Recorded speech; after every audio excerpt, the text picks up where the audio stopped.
Hello friends, welcome to channel. അപ്പോൾ നിങ്ങൾക്ക് already മെയിലും സംഭവങ്ങളൊക്കെ വന്നിട്ടുണ്ടായിരിക്കും. നിങ്ങളൊരു യെസ് ബാങ്ക് ക്രെഡിറ്റ് കാർഡ് ഉപയോഗിക്കുന്ന ആൾക്കാരാണെങ്കിൽ നമ്മുടെ യെസ് ബാങ്കിൻ്റെ സൈഡിൽ നിന്ന് പുതിയ അവരുടെ ടേംസ് ആൻഡ് കണ്ടീഷൻസും അതുപോലെ തന്നെ അവരുടെ ഓഫേഴ്സും സംഭവങ്ങളൊക്കെ ഒന്ന് റിവൈസ് ചെയ്തിട്ടുണ്ട്. അതെങ്കിൽ വേണമെങ്കിൽ ഒരു ചെറുതായിട്ട് വേണമെങ്കിൽ ഒരു ഡിവാലുവേഷൻ എന്ന് വേണമെങ്കിൽ പറയാം. അപ്പോൾ നമ്മുടെ റെന്റ് പേയ്മെൻറ്റും അതുപോലെ തന്നെ ഇപ്പോൾ ഫോറിൻ യൂസേജ് അതുപോലെ തന്നെ എന്താ പറയുക ലോഞ്ചസ് അതിൻ്റെ പോലത്തെ കുറച്ച് അപ്ഡേറ്റ്സ് സംഭവങ്ങളൊക്കെ വന്നിട്ടുണ്ട്. നമുക്ക് എന്തായാലും അതിൻ്റെ ഫുൾ ഡീറ്റെയിൽസിലേക്ക് പോകാം.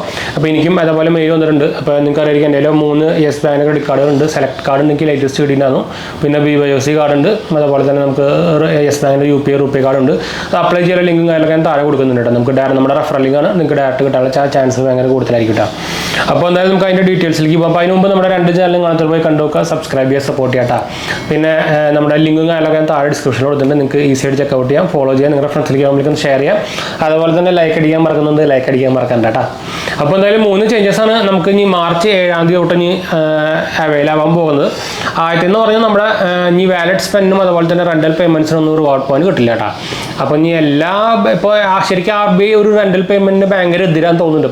ഇപ്പോൾ പതുക്കെ ഒരു റെൻ്റൽ പേയ്മെൻറ്റ് നിർത്താനുള്ള ഒരു പുറപ്പാടിലാന്ന് തോന്നുന്നുണ്ട്. പതുക്കെ ഭയങ്കരമായിട്ട് കുറച്ച് വരുന്നുണ്ട്. ഇപ്പോൾ കുറേ കാർഡുകൾ ലിമിറ്റേഷൻസ് വന്നിട്ടുണ്ട്. പണ്ടൊക്കെ ആണെങ്കിൽ നമുക്ക് നമ്മുടെ ലിമിറ്റ് ഫുള്ള് റെൻ്റൽ പേയ്മെൻറ്റ് വേണമെങ്കിൽ ഉപയോഗിക്കാറുണ്ട്. പക്ഷേ ഇപ്പോൾ അങ്ങനെയൊന്നും പറ്റുന്നില്ല. കുറേ ഇപ്പോൾ നമ്മുടെ എന്താ പറയുക 1 കാർഡിലൊക്കെ 20% പറ്റുള്ളൂ. അങ്ങനെ കുറച്ച് ഭയങ്കര ലിമിറ്റേഷൻസ് വന്നു തുടങ്ങിയിട്ടുണ്ട്. അപ്പോൾ ഇനി പതുക്കെ എനിക്ക് തോന്നുന്നു RBI ഇത് ക്ലോസ് ചെയ്യാനുള്ള പരിപാടിയിലാന്ന് തോന്നുന്നുണ്ട്. എന്താ വെച്ചാൽ ഈ ക്രെഡിറ്റ് കാർഡ് ഉപയോഗിച്ചിട്ട് അതിൻ്റെ ലിമിറ്റ് ബാങ്ക് അക്കൗണ്ടിലേക്ക് ട്രാൻസ്ഫർ ചെയ്തിട്ട് കുറേ പേര് ഇതുപോലെ മിസ്യൂസ് ചെയ്യുന്നുണ്ട്. അപ്പോൾ അത് ഒരു സ്റ്റോപ്പ് ചെയ്യാനുള്ള പരിപാടി ആയിരിക്കാനാണ് ചാൻസ്. അതെന്ന് വെച്ചാൽ ഒരു ടൈപ്പ് ഓഫ് ലോൺ തന്നെയാണല്ലോ ക്രെഡിറ്റ് കാർഡ് എന്ന് പറയുന്നത്.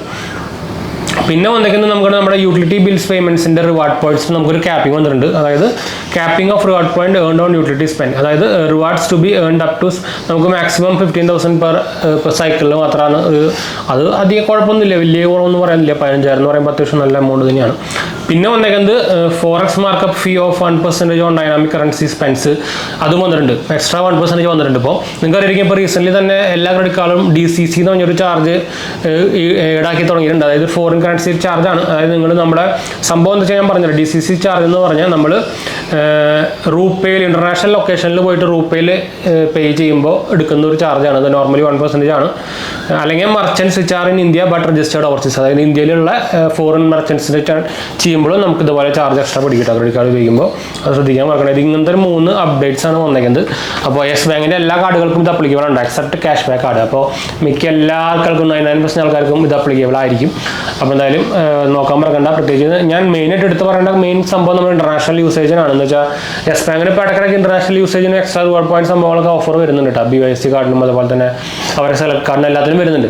അപ്പോൾ അതിന് സൈഡിൽ നിന്ന് ഇത് എല്ലാ ബാങ്കുകളും ഈ നമ്മുടെ ഈ ഫോറിൻ ചാർജസ് കൂട്ടിയിട്ടുണ്ട്. അതായത് നമ്മുടെ ഈ DCC എന്ന് പറഞ്ഞ ചാർജ് എല്ലാ ക്രെഡിറ്റ് കാർഡുകളും എനേബിൾ ചെയ്തിട്ടുണ്ട്. അപ്പോൾ ICC ബാങ്കിൻ്റെ കുറച്ച് കാലം മുമ്പ് വന്നിട്ടുണ്ടായിരുന്ന അപ്ഡേറ്റ് ഇതെല്ലാ ബാങ്കുകളും ഇനി ഇതൊരു എന്താ പറയുക ഒരു എന്താ പറയുക യൂണിവേഴ്സൽ ആയിട്ടുള്ള ഒരു ചാർജ് വരാൻ പോകുന്നതാണ് നമ്മുടെ RBIയുടെ സൈഡിൽ നിന്ന്. അപ്പോൾ അത് ശരി ഒന്നാമത് നോക്കിക്കഴിഞ്ഞാൽ നമ്മുടെ ഇൻ്റർനാഷണൽ ട്രാൻസാക്ഷന് ക്രെഡിറ്റ് കാർഡ് ഉപയോഗിക്കുമ്പോൾ നമുക്ക് നഷ്ടം തന്നെയാണ്.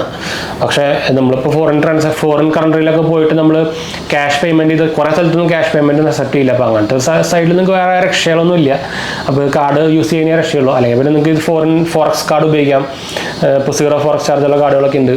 ലിമിറ്റഡ് ആണ്. നമുക്കിപ്പോൾ എല്ലാ ബാങ്കുകൾക്കും ഫോറക്സ് കാർഡ് ഉണ്ട് കേട്ടോ. നിങ്ങൾക്ക് കുറേ പേര് നമ്മൾ കമൻറ്റ് ചെയ്യാറുള്ളതാണ് ഏതാണ് നല്ല ഫോറക്സ് കാർഡ് എന്ന് വെച്ചിട്ട്. അപ്പോൾ നമ്മൾ ഉപയോഗിക്കുന്ന ബാങ്കുകളുണ്ടല്ലോ, HDFC ആയിക്കോട്ടെ, Axis ആയിക്കോട്ടെ, എല്ലാവർക്കും ഫോറക്സ് കാർഡ് ഉണ്ട്.